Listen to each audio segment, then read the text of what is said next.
Assalamualaikum warahmatullahi wabarakatuh. Perkenalkan, saya Sri Rizky Juniati dari kelas 1C Program Studi Pendidikan Guru Sekolah Dasar dengan NIM 2107101. Pada kesempatan kali ini saya akan melakukan observasi di Sekolah SDN Jati Tunggal 1 bersama Ibu Desi Aisyah SPD mengenai landasan pendidikan. Baik, langsung saja ke pertanyaan yang pertama. Bagaimana menurut Ibu peran pendidikan sosiologis sekolah dalam perubahan sosial?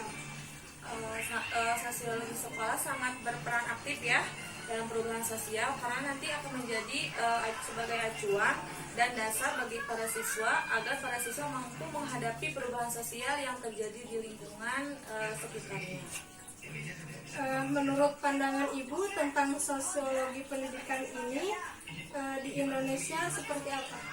Sosiologi pendidikan di Indonesia sekarang sudah sangat berkembang dengan pesat ya. Dilihat dari telah dimasukkannya pada berbagai strategi pembelajaran, metode pembelajaran yang lebih mempertimbangkan tentang sosiologi siswa tersebut. Menurut Ibu, mengapa landasan pendidikan yuridis diperlukan untuk melaksanakan pendidikan?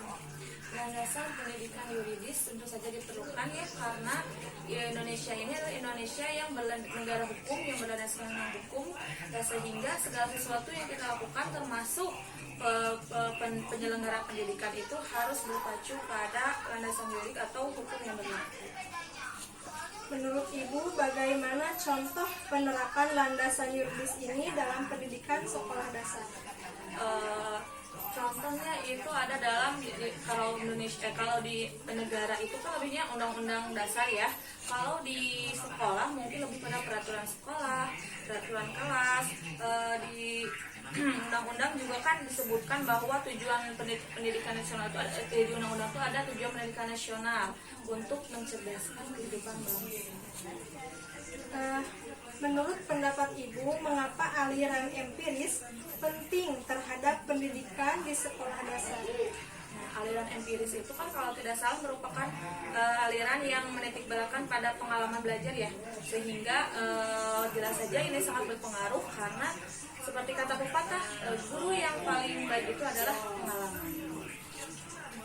Apakah landasan sosiologis pendidikan memberikan pengaruh dalam pendidikan atau pembelajaran di SD? Ya, tentu saja sangat berpengaruh ya, karena keberhasilan pendidikan itu juga didukung oleh lingkungan sosial, lingkungan belajar tempat anak itu sendiri. Bagaimana penerapan landasan konsep landasan yuridis? Adakah bentuk kegiatan di sekolah Ibu mengajar yang selaras dengan landasan yuridis ini? Ya, tentu saja ada ya, karena tadi saya sudah jelaskan, karena pendidikan juga berdasarkan landasan yuridis atau hukum. Salah satu bentuk nyata kegiatan yang sering dilakukan di sekolah itu seperti kegiatan upacara bendera. Nah, itu tuh juga tercantum dalam undang-undang bagaimana tata cara penyelenggaraan upacara bendera di sekolah. Strategi apa yang dilakukan Ibu atau kepala sekolah untuk memajukan prestasi sekolah? Kalau memajukan prestasi berarti itu menyangkut tidak hanya kepala sekolah, guru, tetapi siswa dan bahkan orang tua siswa dan lingkungan sekitar siswa ya, warga lingkungan sekolah juga terlibat untuk meningkatkan prestasi ini. Salah satu kegiatan yang biasa dilakukan di sekolah tuh, kalau untuk kepala sekolah dan guru ada bimtek atau workshop seperti itu untuk peningkatan. Kalau untuk siswa mungkin sering diadakannya lomba-lomba ya, sehingga lebih memotivasi siswa juga untuk selalu berprestasi.